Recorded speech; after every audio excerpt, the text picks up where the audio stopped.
Hello, everybody. This is Shawn Harwell. You are listening to the Never Heard of It podcast. This is episode 42. Jackie Robinson. And I'm joined today. He was 42, right? I think so. Okay, good enough. I'm joined today by the man that just talked to you, and his name is... Number 43, Craig Moorhead. Craig, how are you? I'm fine, Shawn. I don't follow sports, really. So I think you're right, but my confirmation on that is not necessarily the best. I'm just going to go ahead and say that. Nope, I'm going to take it as gospel. Fair enough. That's up to you. How are you doing, Shawn? I'm doing quite well. I'm excited today. We have a special guest with us to talk about another movie that had kind of fallen through our cracks, and I'm going to go ahead and say he's an expert on this movie. I feel qualified in saying that. We'll get to that in a second, but before we do, I have to tell you all these things, same things I always tell you. Come find us online, neverheardpodcast.com. You can check out all our episodes. We do mini episodes every other week where we talk about news, and today we're going to focus on one movie specifically, and we're always happy to have you and happy to hear from you. So come say hello. Say hello, Craig. Oh, hello. Jesus. Okay. I know. It's hard. It's like pulling teeth with me. Apologize. Well, let's pull some more. Without further ado, let's say hello to our very special guest. We have once again joining us for the second time from the excellent Podcasting Them Softly podcast, co-host Nick Clement. Nick, how are you this fine evening? I am doing great. Thank you guys very much for having me on the show. Can't wait to talk about all the different stuff. Well, we can't either, so much so that we are now trying this for the second time because it didn't work the first time. So thank you for being patient with us, and we are super excited to get into it. Today we're going to talk about Tony Scott's 1990 revenge movie called Revenge, actually. That's the worst setup for that movie ever. And it's starring Kevin Costner, but we have a lot to talk about before we get to that. If you want to know some of Nick's background on how he got into movies and how he got into being such the fanatic that he is and why he is probably our best source at this point of episode ideas, go check out our episode where we talked to him and Frank Mangiarelli about Abel Ferrar's Fear City. You'll enjoy that one very much.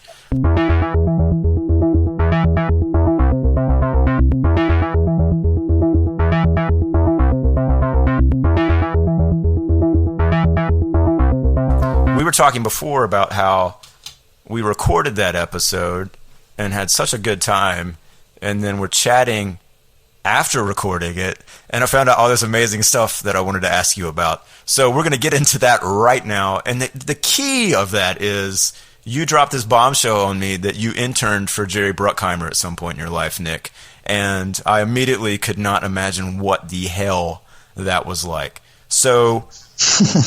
you got to tell us how you got there. I'm dying to know. Well, I mean, it was certainly a dream come true, especially for someone with no industry connections from Connecticut and being a huge, movie buff, forever, and in particular being a big fan of, the old school Jerry Bruckheimer movies, Top Gun, Crimson Tide, Beverly Hills Cop, Enemy of the State, all that kind of stuff. So.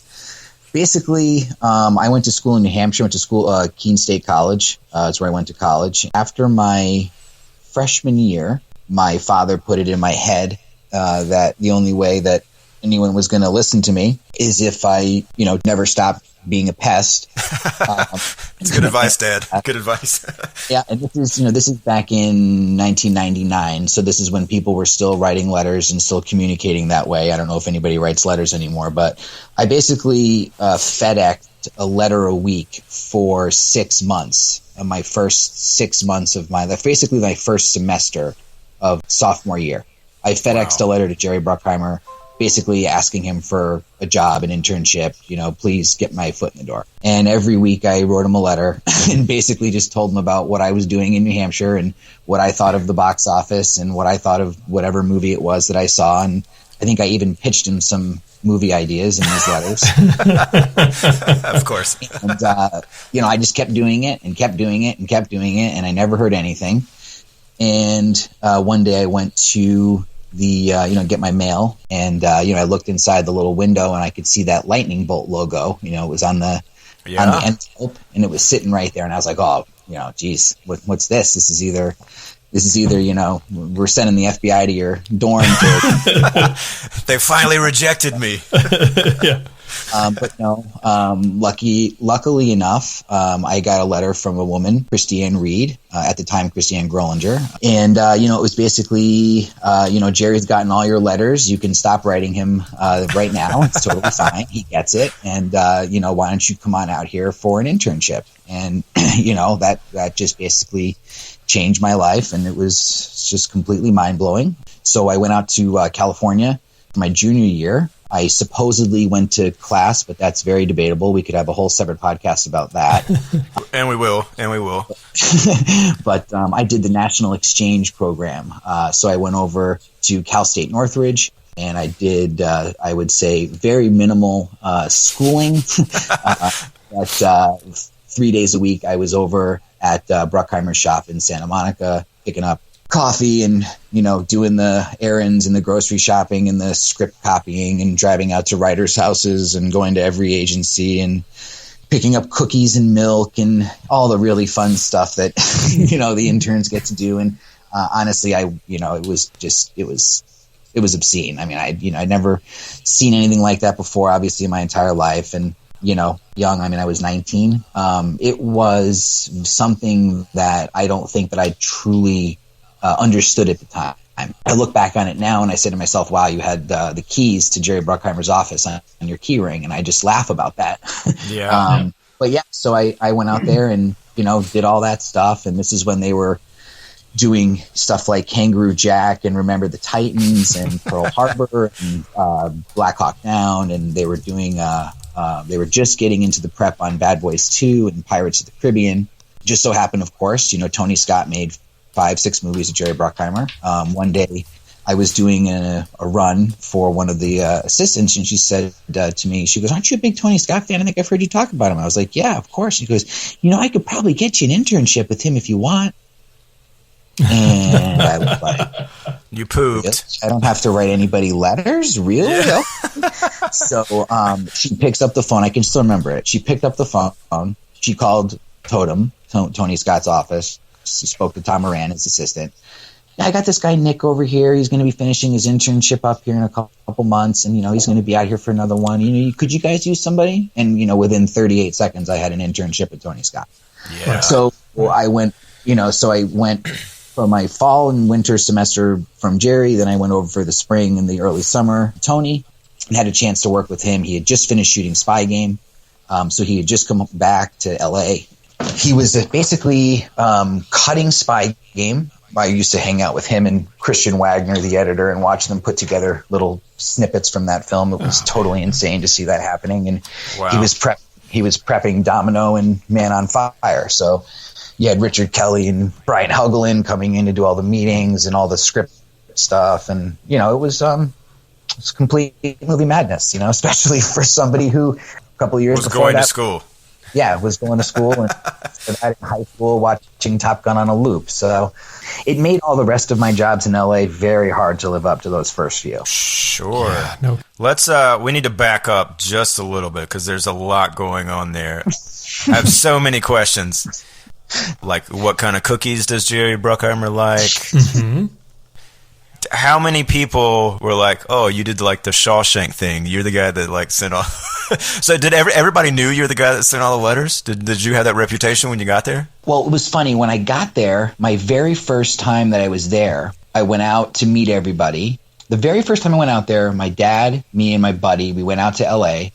We were there to look at Cal State and to figure out all the school stuff. And when I got to Bruckheimer's office, my first meeting, they had all the letters in a huge hanging folder, like a hanging file amazing. folder. That's awesome. I can remember her putting them on the Christiane, putting them on the table, saying, "Here are the letters that Jerry read." And I can still remember saying, "Oh my God, there's a file inside of an office at Jerry Bruckheimer Films that says Nick Clement." And they have all hilarious. Hilarious. So it was known that I was the letter guy, at the very beginning. And so what was that first meeting with Jerry himself like for you? And when did that happen in that process? I mean, that same sort of I was introduced week or so? I was introduced to Jerry on the second day of being there. Honestly, at the time, what's it like meeting God? I mean, I'm not a religious person, but this is Jerry Bruckheimer. I mean, like, right. You can say what you want about certain commercial, aspects to some of the movies that he's made. I think Jerry Bruckheimer is one of the greatest showmen that the movie industry has ever seen. It's incredible, the legacy that he's put on Hollywood and the legacy that will remain on Hollywood because of his work. When I met Jerry and he, shook my hand and said, welcome, it was like, it was pretty much one of the greatest feelings I ever had in my life. That's awesome. And to make it even better, he was cool and he was nice, and you wouldn't even really know if he was in the office. He was super quiet. Never made a big deal about stuff except for when he was watching trailers to Pearl Harbor in his office that the sound blasted way up. He'd be flipping out about the trailer. And it was just, it's hard to describe when, I can remember when they were casting Black Hawk Down, and the line out the door of that office of every single young actor in Hollywood, I can still remember it. Like, like little things, they just pop into my head and I just say, wow, that was like what it was like working for, Jerry Bruckheimer. Like the day that I saw Ridley Scott, Jerry Bruckheimer, and Joe Roth walking around the compound in Santa Monica smoking cigars and talking about how awesome they were and how great Black Hawk Down was. I knew, and like I remember one day they brought in like Steven Zaillian, Steve Gaghan, Aaron Sorkin. They brought in like everybody, right, to do a Black Hawk Down script thing because they were all going. And I just remember, and I'm like, God, that's a room, and I'm just watching these people walk in, like, what the fuck, this is crazy.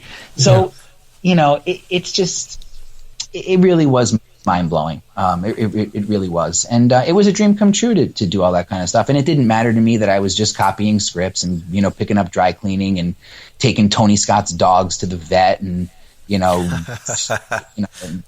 was really something else. And, when I was there, they were shooting Kangaroo Jack, and, that was, I know you guys get a kick out of that whole thing. And, that was nuts to be in the office when that movie was being made. And, I was going to ask because you talked about, there was like a list of movies that you mentioned at the time. There would be, Pearl Harbor, Black Hawk Down, Enemy of the State, a couple of these things.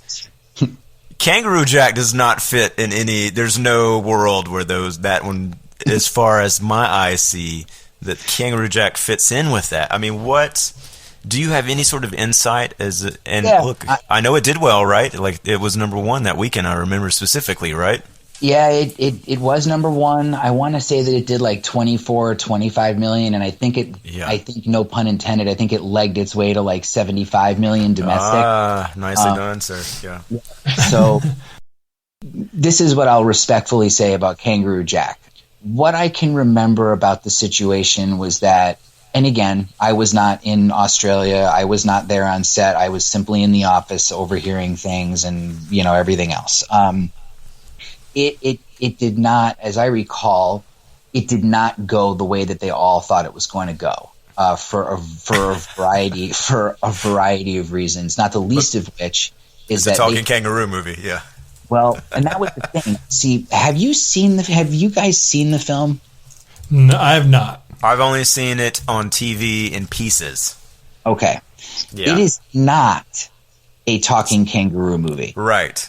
Okay. They cut a trailer where the dream sequence, where the one and only time that the kangaroo speaks, they cut a trailer with that scene, cut up throughout to make it almost appear as if it was a talking kangaroo, because Snow Dogs had come out, and, had made some bucks because it was talking dogs.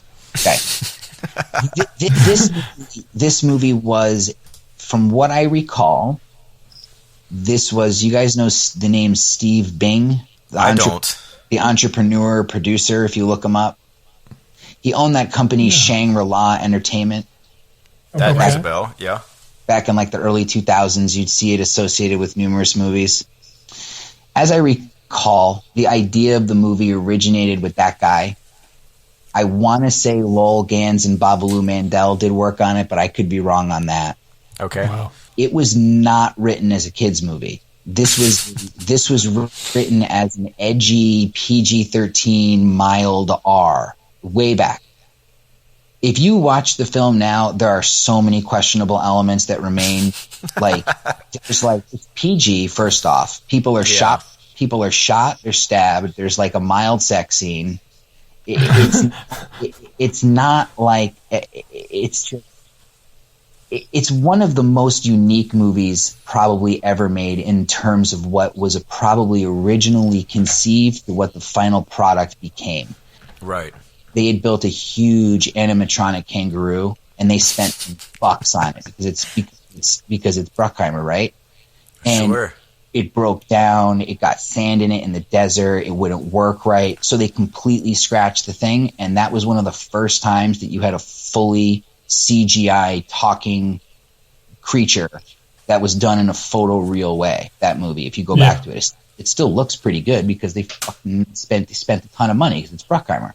I wonder if they had like that Jaws conversation where they're like, the shark broke down on Jaws for Spielberg, and they just kind of shot around it and it actually made the movie better.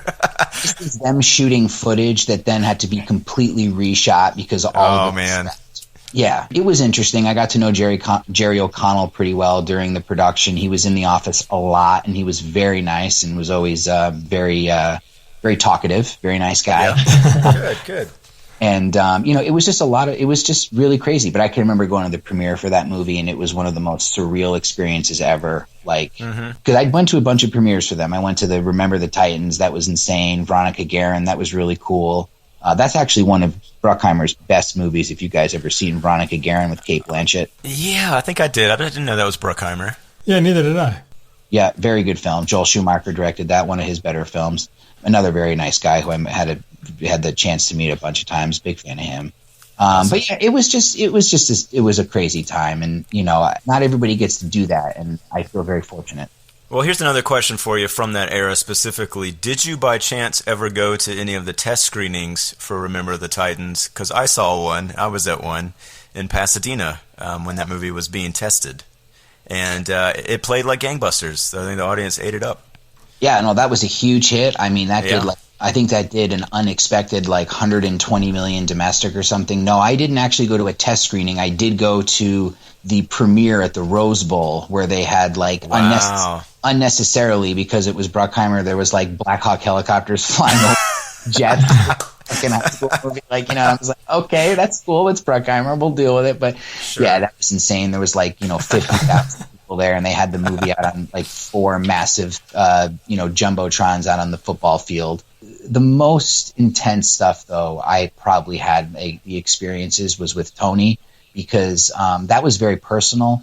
I didn't deal with Jerry on a direct day-to-day basis every day. The Tony Scott thing was very personal. That was a lot of, him handing things off to me, getting him his lunch all the time, helping his wife out, going to his house all the time. So you were like a personal assistant, as more or less like an office intern. Yeah, I did some stuff in the office, but I got to know them pretty well, and was asked to do some stuff. Actually, this is a good one. I'll tell you guys this one.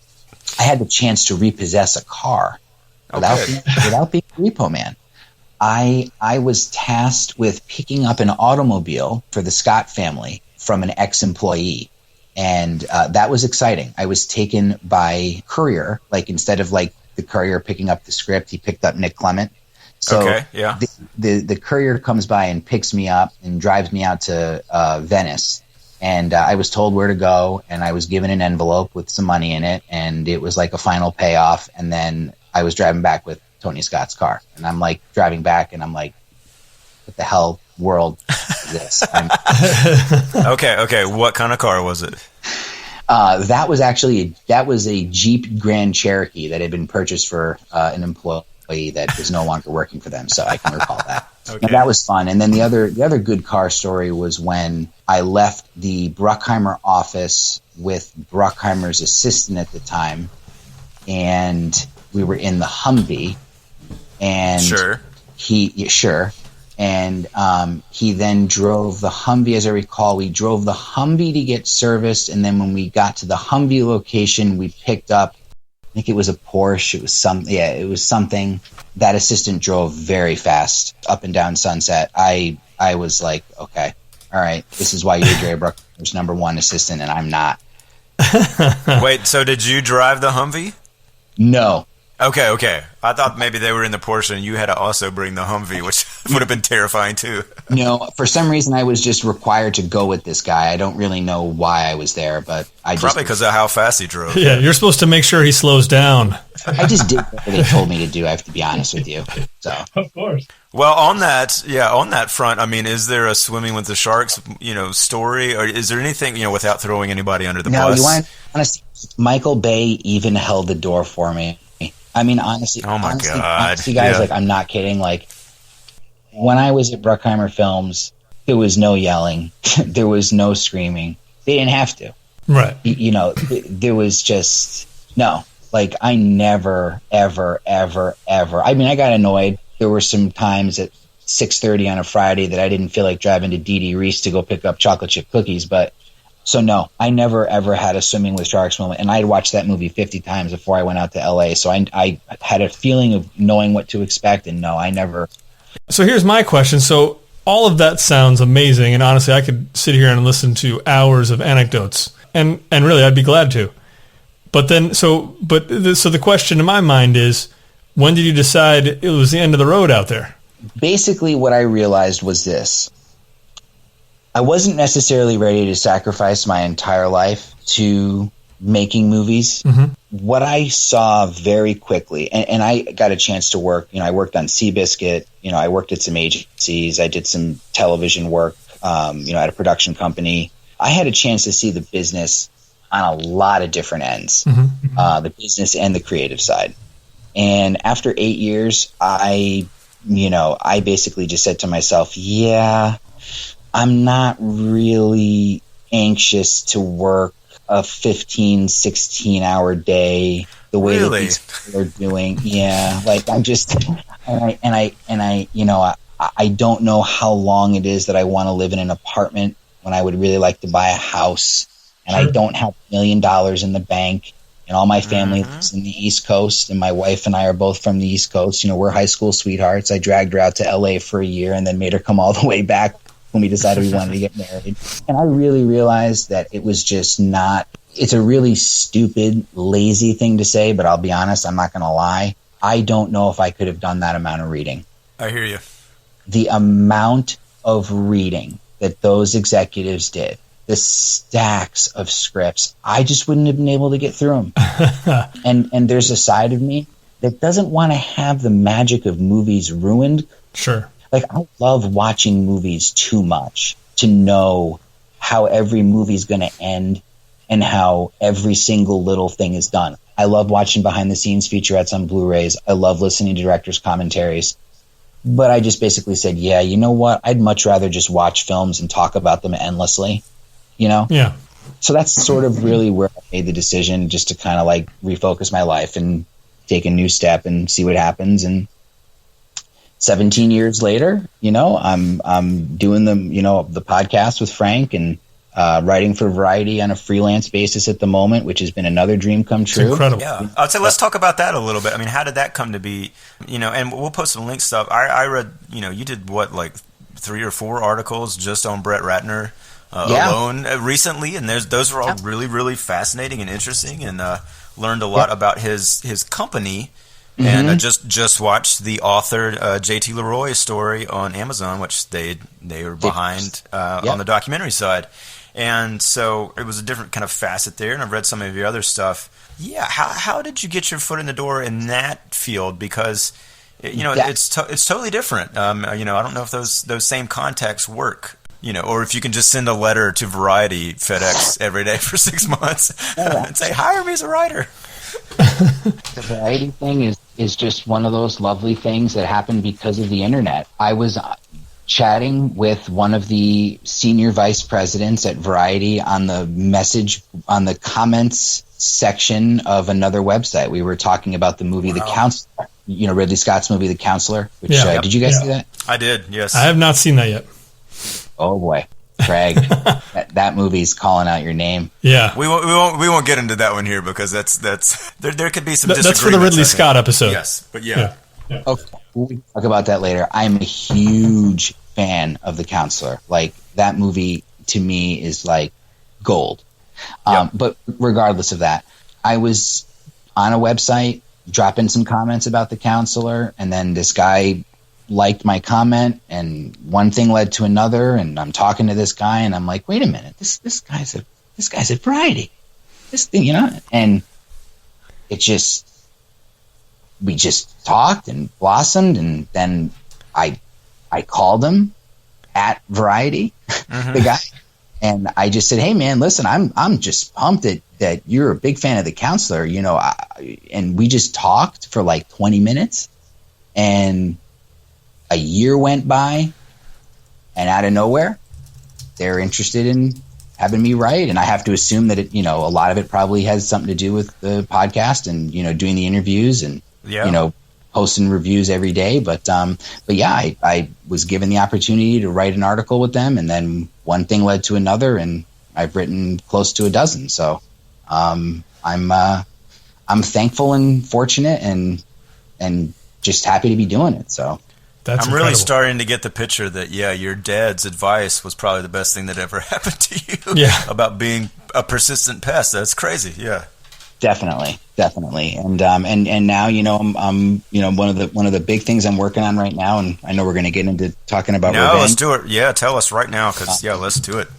Oh yeah. And, I'm putting together a book on Tony Scott, which has been, another sort of dream come true thing to get involved with. The interviews that I've been doing with his old collaborators have been basically just nothing short of amazing. I mean, the people that I've spoken to, they revered him, and they just had everybody just has so many great, loving, passionate things to say about him as an artist and as a human being. So, the fact that his movies mean so much to me, and I think that, granted, his name probably isn't as well known out there as, the Spielbergs and the Coppolas and all those guys, of course.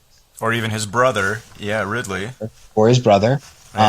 People don't realize is how many really, really entertaining, watchable movies that Tony Scott made. And when you look at all the films on paper, you'll end up saying to yourself, oh, I love that movie. Oh, I love that movie. Oh, that was a great movie that year. Oh, that was a really fun movie. I really enjoyed that.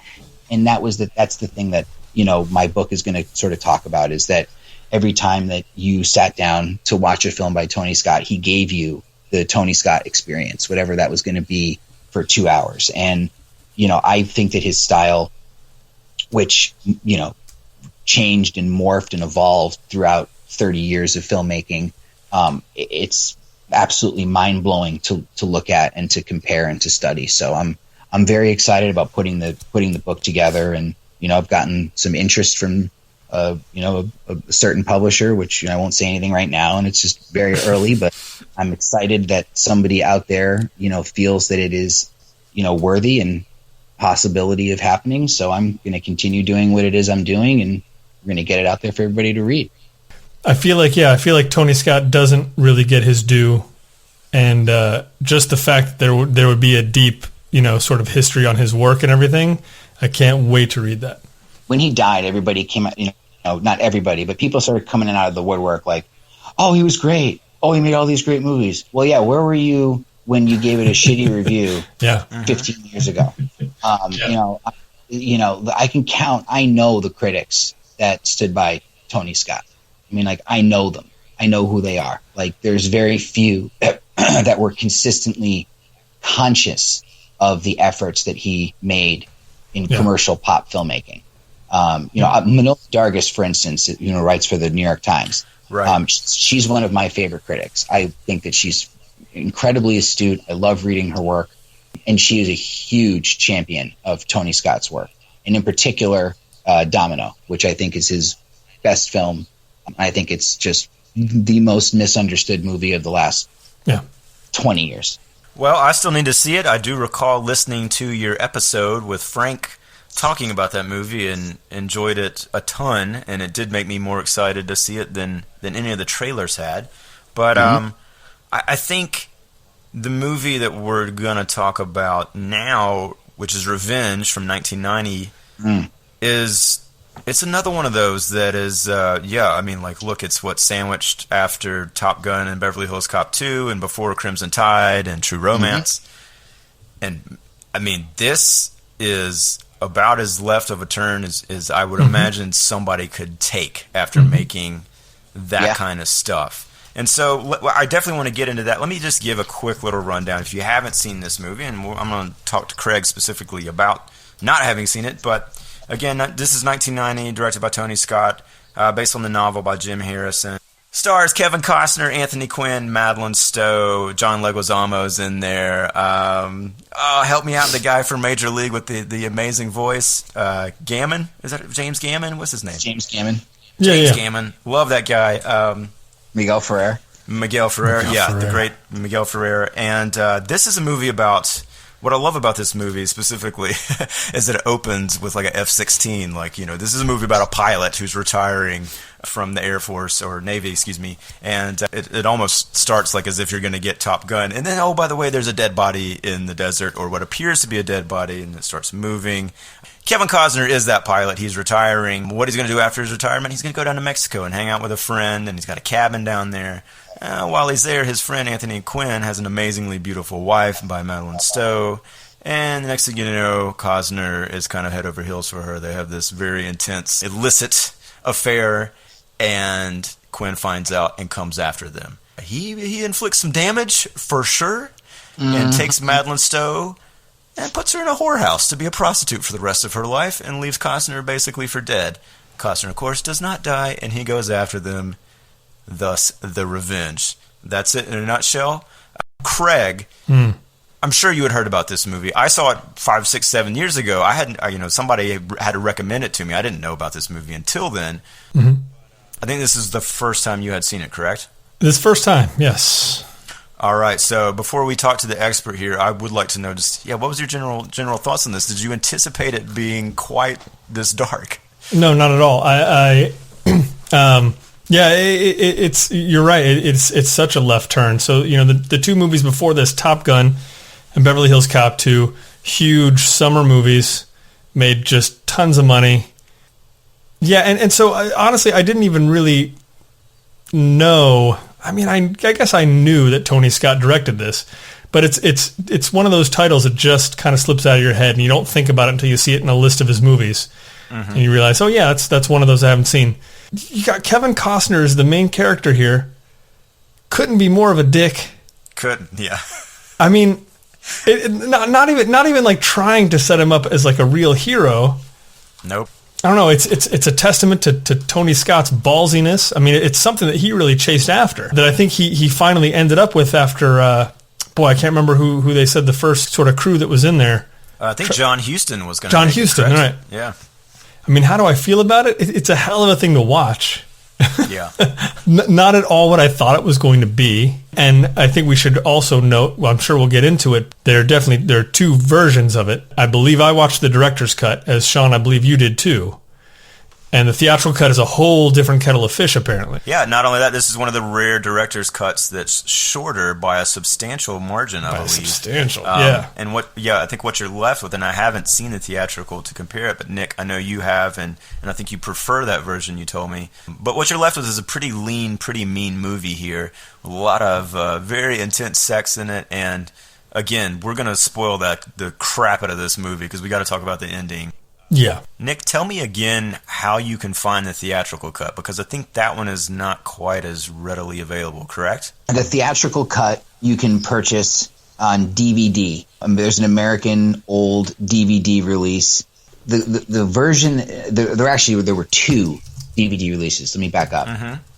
One of the DVD releases was released non-anamorphic, and one was.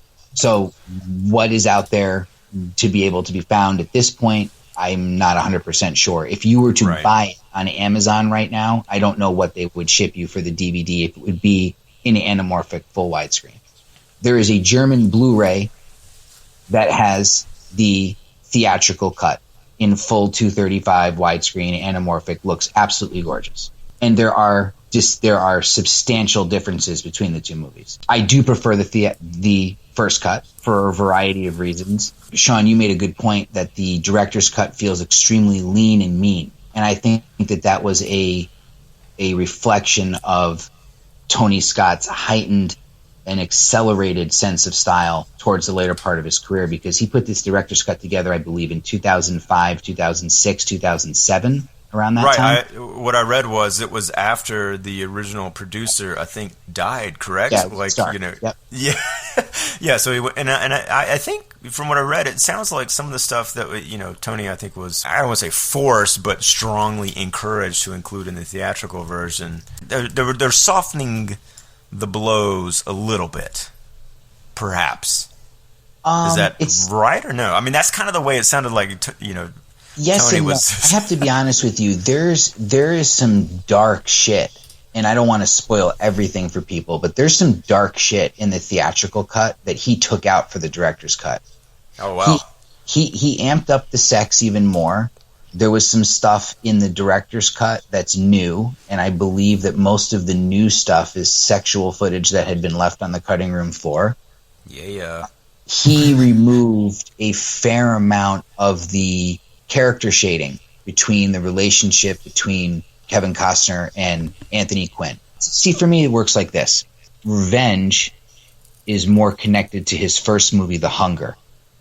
It is a more patient, it is a more visually studied film. It's more deliberate in a directorial, craftsmanship angle, and it has obviously less to do with the popcorn sensibilities of Top Gun and Beverly Hills Cop 2, and it has more in common with the artsier sensibility that he brought to his first movie, The Hunger, which of course flopped and put him in director's jail for a little while. Right. As you said, he couldn't help himself with the opening, put the jet in there, a little wink to Top Gun. Yeah.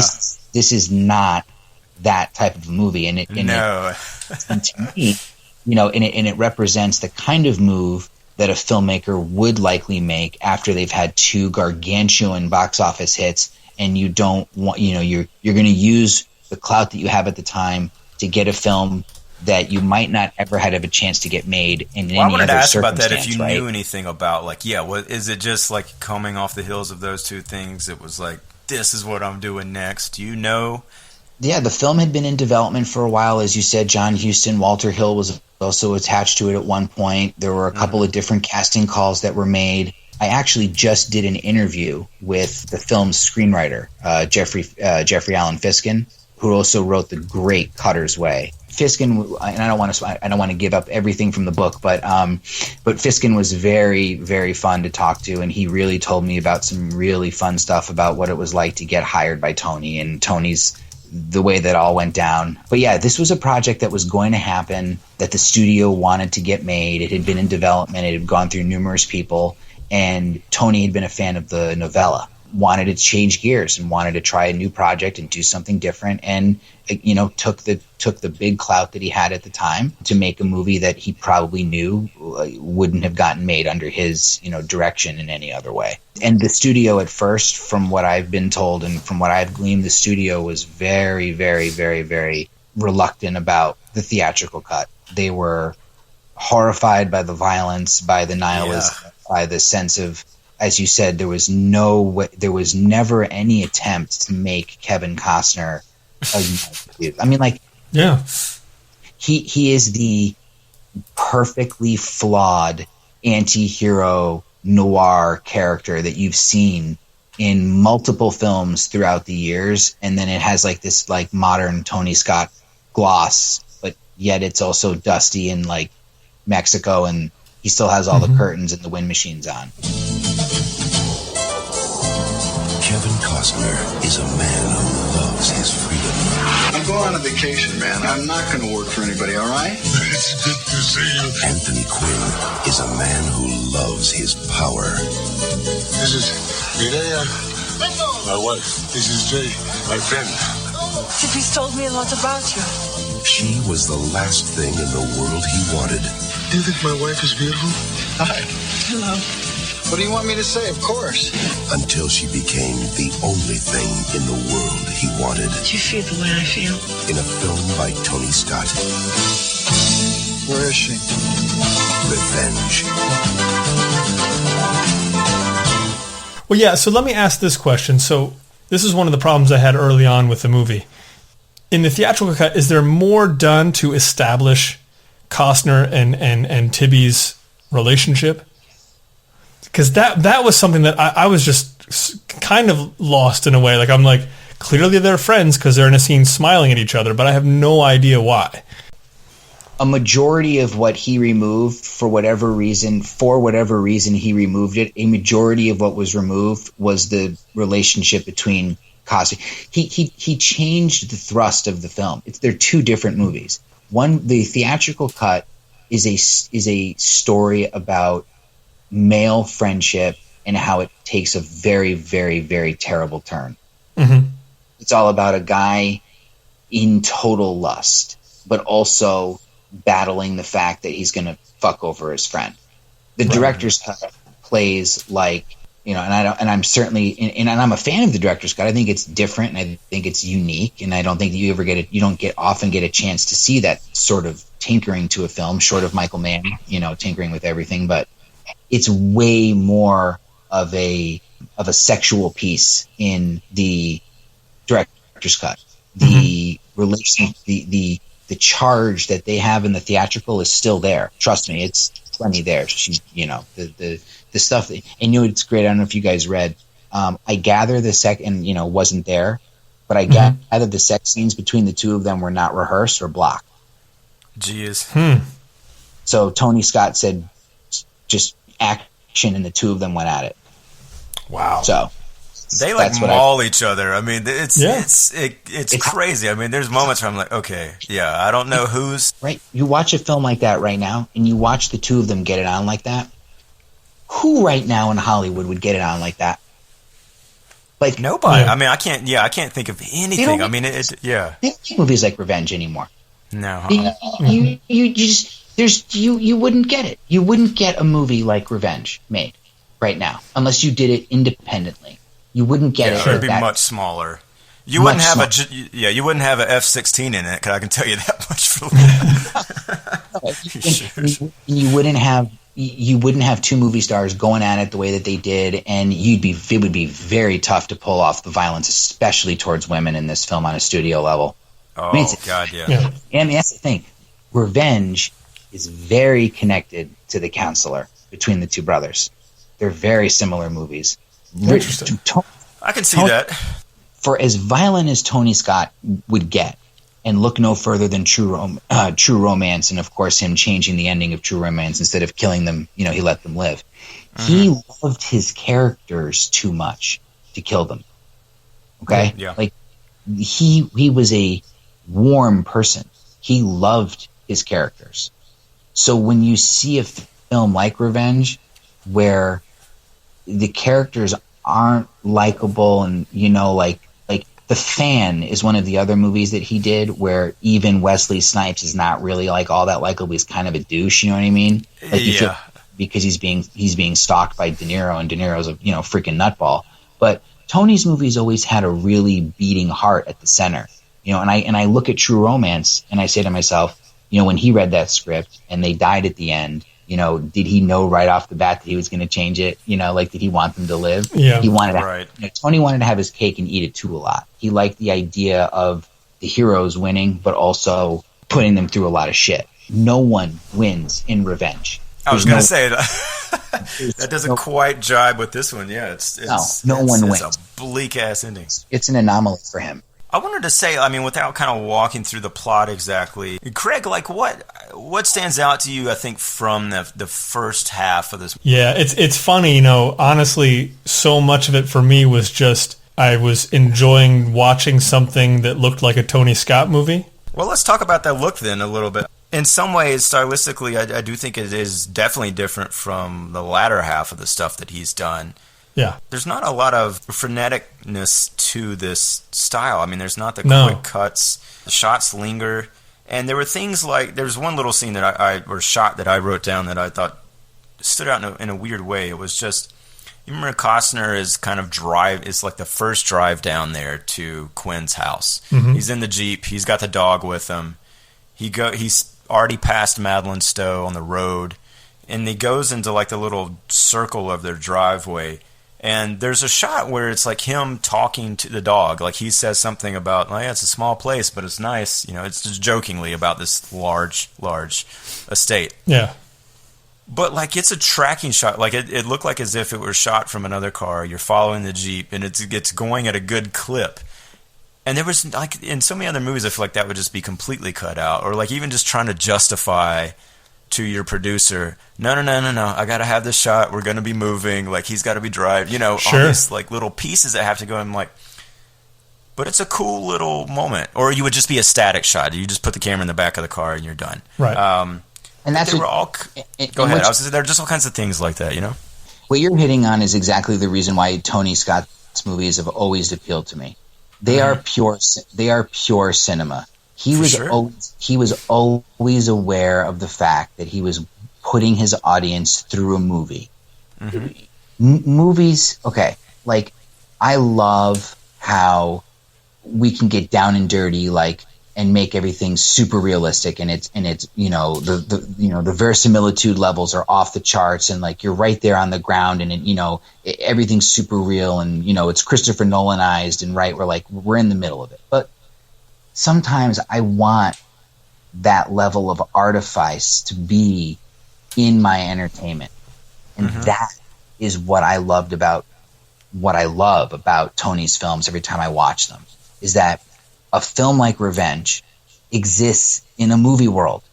Everything about it, like the smokiness, the humidity of it, all those candles, candles, the way that people look at each other.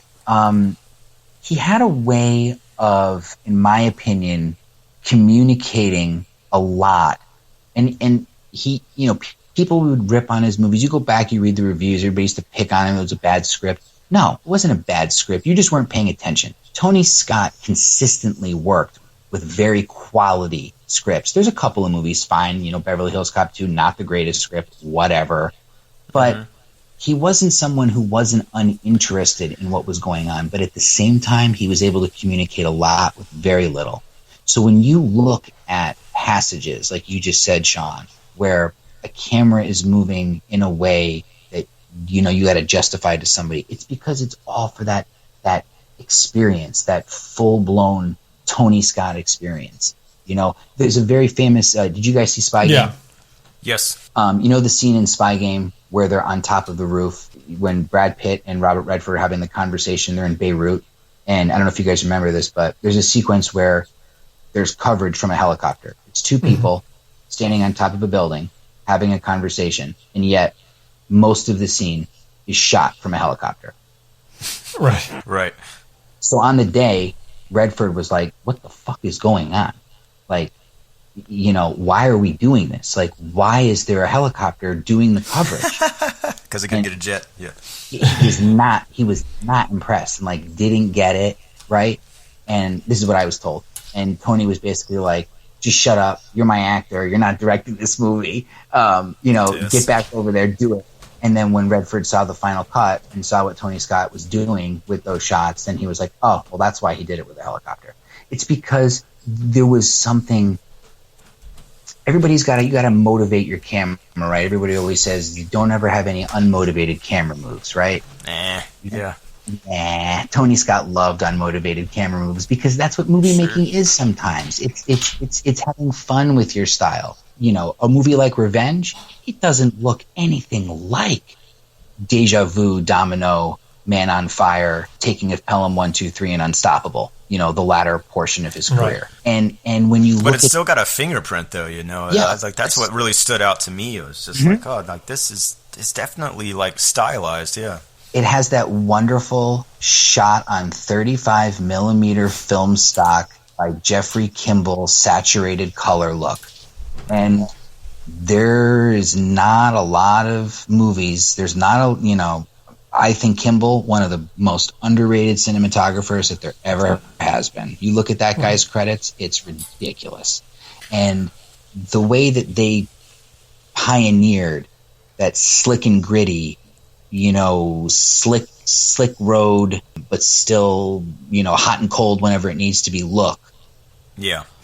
I think this has been one of the most important stylistic trends, in movies in my lifetime. Well, I really loved how just specifically about cinematography, like the depth of field was really interesting in this movie. I mean, like, you remember the scene where Costner has been invited over to Quinn's house for dinner, and it's like a dinner party. He's not getting along with the guests because Costner, once again, is kind of a dick. And so he, like, insults one of the guests who I think is somehow connected to the mob. But Quinn goes into the other room. Costner's left with the women. So in the other room, like, that scene is so great. Like, Quinn is basically drilling these guys that showed up, and, like, it's going to, like, end in violence at any moment. Quinn is cool as a cucumber. Everybody else is, like, sweating. But you get those great shots. I don't know if you remember, like, some of those close-ups on those dudes. In the background, very kind of slightly blurred out, is, like, some political speech being given on a TV. And, like, you don't even really hear it. You don't even really register it, but it's there. And, like, it adds... There was something about it. I was like, it just adds to the, like, sense of dread in that scene, to the sense of importance of these guys. And, like, these are very serious men and doing some very serious things here. Of course, it ends with people getting shot. But I noticed that a few times in this movie. Like, what's going on in the background was really well thought out, and it looks like, it just looks cool. Like, it looks rich, I guess is the word I'm looking for, which I think, you are seeing 35 millimeter at work there versus digital. I think you can see it in those shots. Well, and I wonder too, how much it has to do with, like, I was, just introduced, just because of some stuff you sent me about Tony, I was introduced to the whole concept of 9-camera Tony, which I'd never heard before, but makes complete sense. And that's something I've always thought about is, looking at his movies, like, how exactly does he get a movie to feel that way when other movies, even action movies that would be sort of the sort of thing he might do that come off just looking like sitcoms, and it feels like there's nothing between you and the movie, and you kind of never get so involved with it.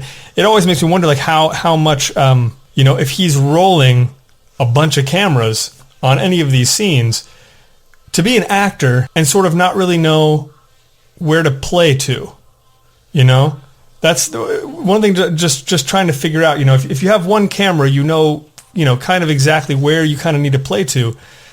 When you have all these other cameras, does it just make you feel more natural or force you to be more natural? Really ignoring the camera and not even worrying about what might happen, and he's going to have something to cut with. That's really fascinating to me. That because I'm assuming when they call him 9-camera Tony, we're not talking about for car chases. He would be setting up tons of cameras for dialogue scenes. Yes, I mean, obviously wasn't there on every single movie to know what was going on at all times, but yes, he was very, very, very famous for using multiple cameras for a variety of different scenes. And, like you said, it would probably create an atmosphere of a certain level of unpredictability, but also, I would have to imagine, a certain level of confidence for the performers, because they know that whatever they're doing, it's going to get captured in some way, and it's going to be done in a different way. But yeah, no, I mean, that was his whole MO, was to get as many cameras out there and put them in as many different places as possible and put together sort of a mosaic quality to his work.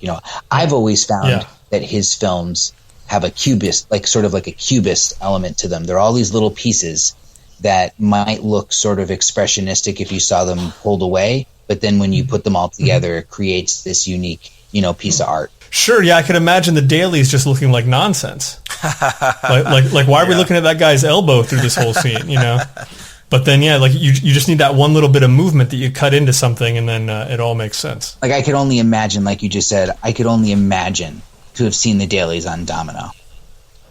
I just, I don't even know. Like, I don't even know how that particular film could ever have been put together. So his mind worked in a very different way, and he saw things in a really accelerated fashion. And as he got older, he got faster. And that's the other thing too, is that, his late career surge with that particular sort of hyped up style, that was a guy in his late 60s, putting that out there. So he's a unique filmmaker. There'll never be anybody like him. Well, I wanted to ask about this. That violent scene, basically the key moment of violence in this movie, when Quinn and his guys find Madeleine-Stowe and Kevin Costner at his cabin, and studio was pissed. I mean, I cannot. I was literally sitting there trying to think. I don't know of another pretty face I've seen beaten up that bad. I mean, the only thing I could think of was Jared Leto in Fight Club, where it was or Monica Bellucci in Irreversible. Right, and but she's not, she's a movie star, but not to the degree that Costner was at this point. I don't think, you're saying, I can't imagine your studio sitting there watching this, and there's no way in hell you're putting this in a theater and subjecting people through this, and then you got Madeleine-Stowe who's just in the prime of her beauty, and she's turned into hamburger. Yeah, just drop dead gorgeous. Yeah, and gorgeous in the film. I mean, she's lit like a goddess in that movie. I mean, if you were an actress and you could have that as an artifact for yourself, that's pretty. I would. pretty I know. Cool. Well, and with all of that, I mean, it's a super violent scene. But what about the dog? Oh God, yeah. That was startling to me, and that's always been a thing in movies, at least in America. You don't shoot the dog. They shoot the dog, yeah. And that's the most violent I've seen a dog treated, I think, in any major movie. And if you do see a dog get killed, you don't see it get blown across the wall, backwards, across the room. So no, totally. Is that the most violent scene that Tony Scott has done? I mean, the beatdown, violent feeling. I mean, I know obviously there's probably other stuff where more people die, but as far as the intensity of it, the beatdown of Patricia Arquette in True Romance by James Gandolfini is still very, very, very intense to watch. That's uncomfortable at times. I haven't seen that in a long time. I need to revisit it. But he kicks the shit out of her. Remember, he throws her through the glass shower, and it's bad. It's a very, very violent. The stuff in Revenge and the stuff in True Romance would be the most violent that he ever got as a filmmaker. He wasn't. That was the other thing too about Tony. He wasn't an unnecessarily violent, gratuitously violent filmmaker. He wasn't. Yeah. There was motivation for nearly everything in his movies. There was never wanton stupidity, violence just for the sake of it. No, I mean, it's believable in this for sure. I mean, I would rather see it that way than in something I don't know why this is popping to mind, and I'm not trying to pick on this movie, but Lone Survivor. I remember there's a scene in Lone Survivor where these soldiers are falling down the side of a cliff. Oh God, yeah. And it's brutal to watch, but I'm also thinking, how can they survive? This is supposed to be based on a true story. How are they surviving the intensity of this and the sound of it and everything? The sound. Whereas, yeah, but this, it feels real, and there are consequences. Mm-hmm. And Costner is not just back on his feet again the next day. It takes a while. And for that, I really that's the kind of thing where I think it's impactful, and it and if you are going to root for this guy who's done a terrible thing by cheating on his friend's wife and destroying that relationship, you almost got to have him get knocked down to that level for you to want him go get that girl and save her. Absolutely, because that's the thing. Like you said, he's not set up as your classical hero at the front end of the film. I mean, he is to an archetypal, point of view, but even then there's limitations to how heroic he is and what kind of a person he is. And then when he makes the decision that he does, you're just basically kind of feeling all right, well, dude, you're going to get your fucking ass kicked. You're going to get what you deserve. Yeah. You know what I mean? But it's one of those things. It's the novella is nasty. They basically filmed the novella. Harrison, from what I've read and what I was told by Fiskin, very, very happy with the film, the theatrical cut. He was very pleased with it. He was happy about how it turned out. But it was communicated to me by multiple people that the studio at the time was very reticent to release the movie as is, and they more or less had to because they weren't given they weren't really given anything else that they could have, could have done. Like, it was kind of, Tony Scott used his clout at the time as arguably the hottest director in Hollywood to make a very downbeat, depressing movie that he probably knew that he'd never get a chance to make any other way. Yeah, and it's interesting to think about, like, what if actually this had come out after True Romance, if he would have been given a bigger green light, or maybe some more leeway with the differences between the theatrical and the director's cut may not be as extreme, perhaps, if it had come on the heels of that. But hey, Craig, I did want to ask you, actually, like, in regards to that scene, were you rooting for Costner after that point? Were you rooting for him to get his girl back? His girl, in air quotes? Well, that's the thing, that's not really. Yeah. Like, but by the time he sets out on, his path for revenge, I'm still very cognizant of the fact that he is. I mean, he's pretty much brought all this on himself. Mm-hmm. He's done a horrible thing to his friend, and that was a question that I had just now as I'm thinking about it, because I don't remember it specifically. Was his intention from that point on mainly to get revenge or to find and save the girl? Both. Yeah, I think it's both. Well, I guess that's the thing. To me, it seemed to me like his main point was to get revenge. He definitely wanted to save the girl, but he wanted revenge. So, like, he's so focused on this guy, and this girl she's just like in the meat grinder between these two guys now. Yeah. Which is kind of crazy. And I feel like that is kind of how it plays out as it goes along. It's just like these two guys are like, oh, well, we've come to an understanding or something, and then she dies. Well, I was just saying, like, she's just like, that's not fair. Yeah, in some ways, she's like the tragic casualty of their egos in a weird way. These two guys, Costner and Quinn. But I can't say I was pulling for him. I will say that when Miguel-Ferrer showed up, I was automatically pulling for him. Because I just think he's great. Yeah, and what a great entrance for Leguizamo as well. Like, that's such a cool little... He has his little hat down, and he doesn't look up as the door opens, and then he does. And did he even say... Yeah, I guess he did have a line or two in there. But he's a sort of, like, strong, silent, little sneaky son of a bitch, I think is what they called him. Really liked his performance. But let's talk about that ending then, because, I mean, that's what this is all building to. Costner's going after this girl and getting information, and they're plotting the best way to go and get her out of this whorehouse. And ultimately, when he does, it's too late. Like, she's a heroin addict, and she dies in his arms. I'm curious, Nick, if you know, is that the ending of the novella? I will not lie. I do not know if it is the ending to the novella. I would have to assume that it is because of Harrison's enthusiasm for the adaptation. Because my guess is that if they had changed the ending, he probably would have flipped out.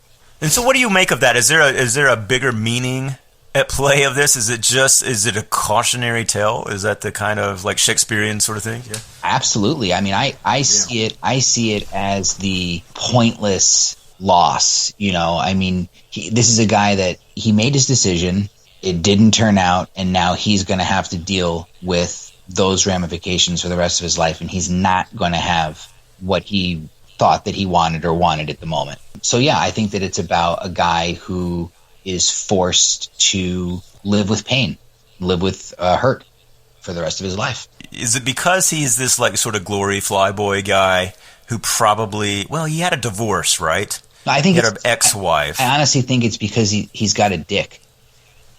Yeah, okay. I would say, I mean, like, what has he just not experienced this kind of pain, obviously, in his life before, that he's driven to this point? But I think why he has. I mean, the movie. He's got a dick. Yeah, good enough. Lust drives this movie. Carnal lust, right? Like, if you're going to buy into this idea that this guy is going to see this woman, and then he is going to completely mentally shut out everything for this woman. He's going to know that what he's doing is likely going to get him into trouble, but he's going to do it anyways because he is consumed with lust for this woman.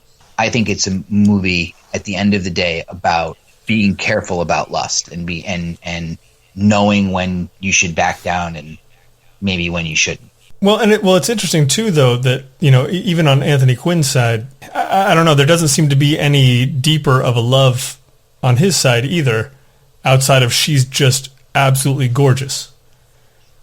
You know? Yeah, exactly. And you can tell, I mean, the first time you see her, you can tell she is definitely trapped in this world where she is thought of as a trophy, and she continues to be thought of as a trophy throughout the entire thing. Yeah, I think for him it's more of just the insult of it all. Oh yeah, yeah. You know, right? Yeah, he's a man of code. He's a man of honor. And by the way, isn't Anthony Quinn amazing in the film? Oh yeah, he's great. I do have a question, because you're just talking about a man of honor and code. Did I miss exactly what it is that he does for a living?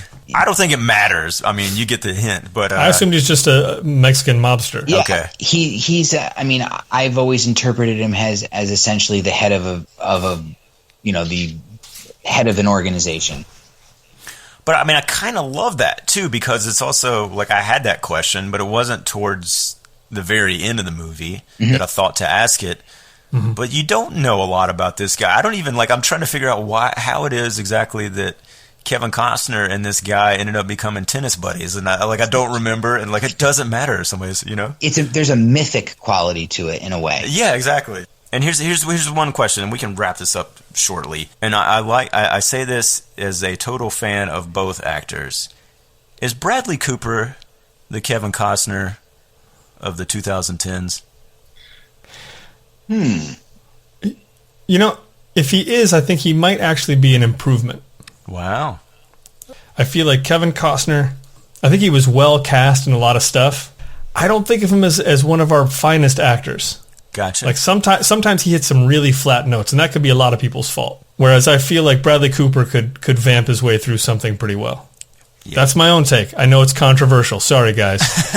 No, I was just trying to obviously think of like who's the modern equivalent of Kevin Costner. I mean, he's been in a ton of different things, and leading man, an Oscar winner, all kinds of stuff. But there was something in this movie, like there was, I don't know, just a moment where I looked at him and thought Bradley Cooper for whatever reason. Like he popped in my mind. So I mean, you could put him in this movie in like the version of this movie that comes out like next year. Yeah, I will. I would like to. And do I'd that. be like, yeah, that makes sense.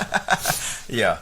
To a certain degree, I could see what you're saying. I always find it hard these days to find modern equivalents to some of guys in Costner's age group, and then a bit older. For sure. I've always been a big fan of Costner because I've just found him to be like a very inviting actor. Mm-hmm. Two of my favorite performances from him, they couldn't be any different. JFK and Tin Cup. You know, Tin Cup for me is like one of the greatest romantic comedies ever made. And it's one of the best sports movies that I've seen. I think that movie is a complete gem. And I think that his performance in that movie is just wonderful. And, you know, that's a role that I could easily see Bradley Cooper doing, you know, that kind of a thing.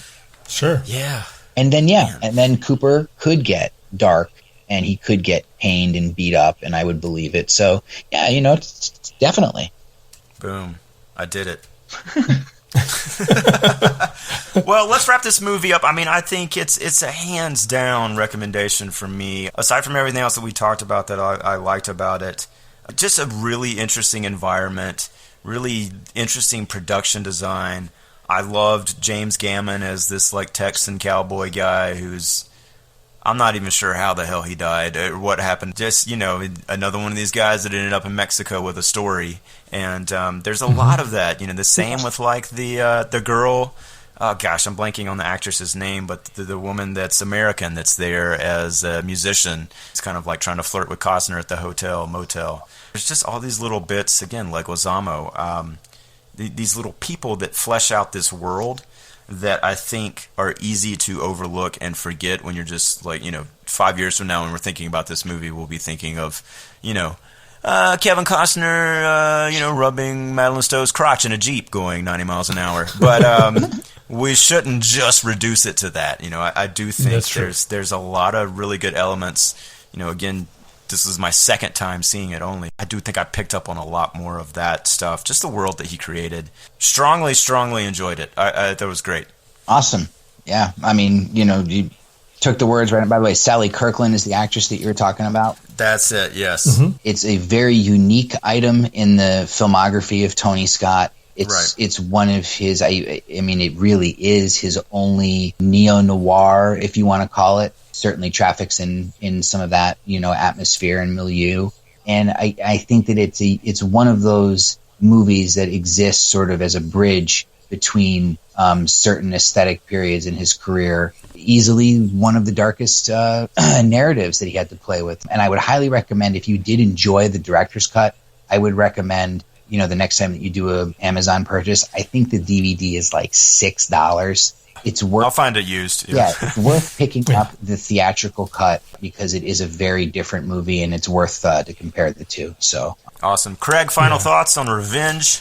I agree. I with everything you guys have said, and I think it would be pretty instructive, to watch the theatrical cut compared to this one. That's I'm definitely going to aim to do that myself because I gotta know the full story of this thing. Yeah, I'm with you, and I'm going to put up a link that Nick also shared with us regarding some of the best lines from Tony Scott's commentary on the Blu-ray, I think, of the director's cut, and there's some amazing stuff in there. It sounds like he spent half the time just talking about Sally-Kirkland's breast, which is a fantastic thing that I definitely want to hear as well.